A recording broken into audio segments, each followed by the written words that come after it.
We're back with part B of our lab, and we have a test tube. I'm going to take a concentrated hydrochloric acid. Its concentration is 6 6 molar. I'm going to do 15 drops. 1, 2, 3, 4, 5, 6, 7, 8, 9, 10, 11, 12, 13, 14, 15. I put that into my test tube.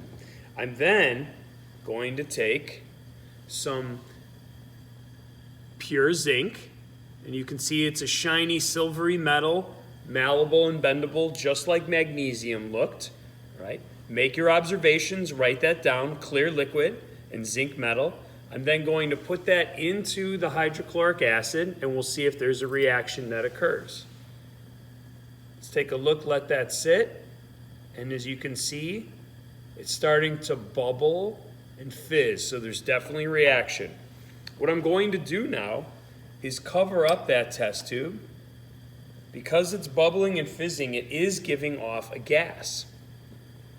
I am going to slowly collect that gas for a good, 60 seconds, and then come back and see if I can test that gas to see if it's flammable and potentially hydrogen gas.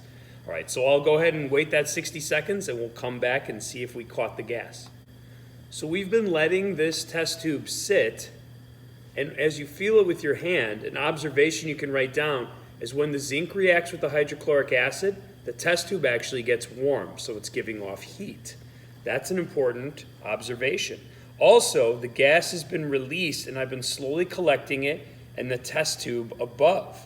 Now what I want to do is test if this gas is flammable. If it's flammable, and I put a burning wood splint by it, it should make a little squeaking noise in the test tube.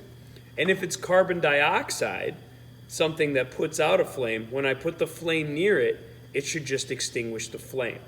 So let's see if we can get a good view of that and a good sound check. So I'm going to set my wood splint on fire.